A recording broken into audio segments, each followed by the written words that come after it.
বাজারে কিন্তু এ মরশুমে চারিদিকে ইলিশের গন্ধে মোয়া মোয়া করছে।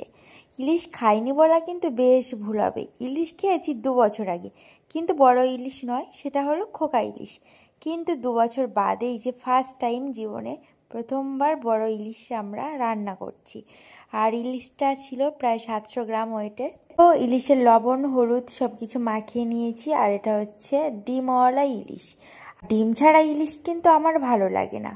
তো যাই হোক, ইলিশটাকে সুন্দর করে হলুদ নুন মাখিয়ে রেখেছি। এবার চলো তেলে ভেজে নেব। আর আমি এখন আজকের বানাবো সর্ষে ইলিশ, বেগুন দিয়ে সর্ষে ইলিশ। তো এখানে সর্ষে তেলটা কিন্তু আমি গরম করেই নিয়েছি, পুরো সর্ষে তেল থেকে ধোঁয়ায় উঠে গেছে। তো চলো আমি এখন একে একে সব মাছগুলো ভেজে নিই। তো তোমরাও এবছরে কে কে ইলিশ মাছ খেয়েছো অবশ্যই কিন্তু কমেন্ট বক্সে জানিও। ইলিশের পিসগুলো এত সুন্দর করে দোকানদার কেটে দিয়েছিল, সত্যি মানে অভাবনীয়।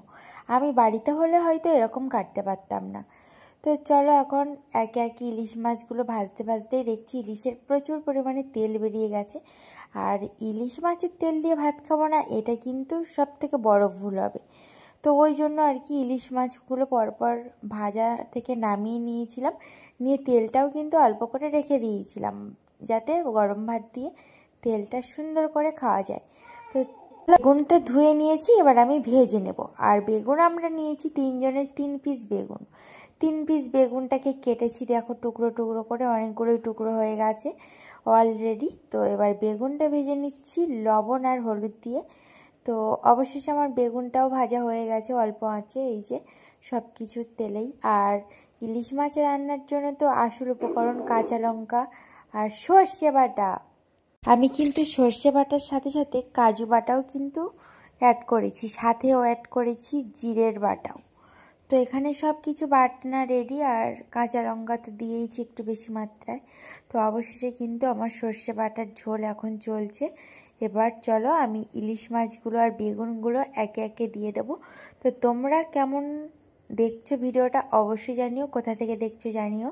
তো আমরা 3 জন লোক, তো 3 পিস ইলিশ দিয়েই আজকে রান্নাটা করছি, বাকি ইলিশ কাল রান্না হবে।